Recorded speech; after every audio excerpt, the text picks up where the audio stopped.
একজন নারী সবসময় নিজের স্বামীর কাছে নিজেকে নিখুঁত দেখানোর চেষ্টা করে, তাই প্রতিদিন সাঁতার কাটত যেন নিজের ফিগার পারফেক্ট থাকে। তার জীবনে সবকিছুই ছিল শুধু তার স্বামীকে ঘিরে। কিন্তু একদিন সে দেখল তার স্বামীর গাড়িতে বসে আছে অন্য এক মেয়ে। রাগে চোখ লাল হয়ে গেল।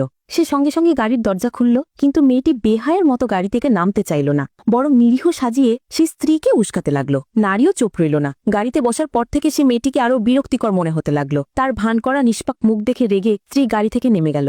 বাড়ি ফিরে স্বামী বোঝানোর চেষ্টা করল মেয়েটি শুধু তার সহকারী, এর বেশি কিছু নয়। স্ত্রী ভাবল এতদিন স্বামী কখনো ভুল করেনি, তাই এই একবার বিশ্বাস করল। পরের দিন স্বামী পাঠালো তার স্ত্রীর জন্য 2 কোটি টাকার একটি দামি হার। তখন সেই মিষ্টি মুখে বলল, এই হারটা কত সুন্দর, আমি কি ছুঁয়ে দেখতে পারি? আর ঠিক সেই মুহূর্তে স্বামী সেই হারটাই মেয়েটিকে উপহার দিল, এমনকি নিজ হাতে তার গলায় পরিয়ে দিল।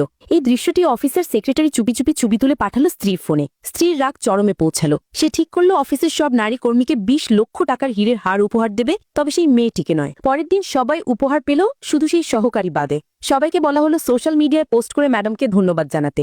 সবাই পোস্ট করলো আর বুঝে গেল ম্যাডাম তাকে একদম সাইডলাইন করে দিয়েছে। সহকর্মীরা মেয়েটি মজা করতে লাগলো। অপমান সহ্য করতে না পেরে সে কাঁদতে কাঁদতে গিয়ে পড়ল স্বামীর কাছে। স্বামী না ভেবে স্ত্রীকেই দোষারোপ করলো, তুমি ইচ্ছে করে মেয়েটিকে অপমান করেছো। রাতে স্বামী সেই মেয়েটিকে নিয়েই বাসায় ফিরল। বলল দুজনের মুখোমুখি কথা হওয়া দরকার। স্ত্রী সরাসরি মেয়েটিকে হুমকি দিল, তুমি আমার স্বামীর সেক্রেটারি হওয়া বা শিক্ষক তাতে আমার কোনো যায় আসে না, কিন্তু আমি তোমার বসের স্ত্রী। যে আমার স্বামীর সাথে ফ্লার্ট করবে আমি তাকে ছেড়ে দেব না। কিন্তু স্বামী তবু স্ত্রীর দোষ খুঁজে গেল। পরের দিন অফিসে মেয়েটিকে ঝাড়ু দেওয়া আর মেঝে পরিষ্কারের কাজ দেওয়া হলো। সবাই হাসছিল। ঠিক তখনই স্বামী এলো আর মেয়েটি কান্না করে তার সামনে বসে পড়ল। স্বামী আবারও তার অভিনয়ে বিশ্বাস করলো আর রেগে বাড়ি ফিরে স্ত্রীর সঙ্গে ঝগড়া শুরু করলো। প্রথমবারের মতো স্বামী অন্য এক মেয়ের জন্য স্ত্রীর ওপর রাগ দেখালো। তারপর সে সবার সামনে মেয়েটির হাত ধরল, তাকে নিজে পার্সোনাল অ্যাসিস্ট্যান্ট বানিয়ে পুরনো সেক্রেটারিকে চাকরি থেকে বের করে দিল। পরের দিন স্বামী মেয়েটিকে স্ত্রীর সামনে এনে শান্ত গলায় বলল, যা করতে চাও করো, কিন্তু আমার ঘর থেকে বেরিয়ে যাও। সে বুঝে গেল বিয়ে শেষ হয়ে গেছে। এরপর স্বামী মেয়েটিকে নিয়ে পার্টিতে যাওয়া শুরু করলো। বিলাসবহুল অনুষ্ঠানে অংশ নিল। মেয়েটি সোশ্যাল মিডিয়ায় ছবি পোস্ট করতে লাগলো।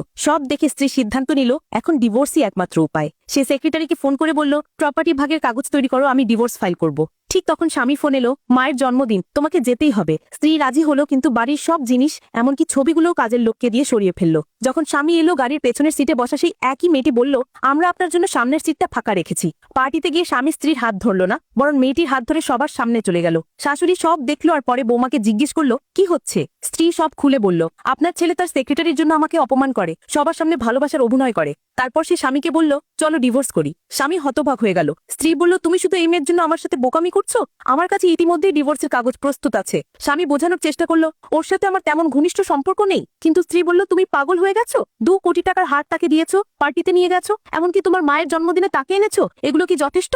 স্ত্রী বলল, আর না। স্বামী থামানোর চেষ্টা করলো, কিন্তু স্ত্রী বলল, আমি তোমার সঙ্গে আর সময় নষ্ট করতে চাই না, আমার যোগা সেশন বুক করা আছে। স্বামী বিস্ময়ে জিজ্ঞেস করলো, তুমি জানো তুমি কি বলছো?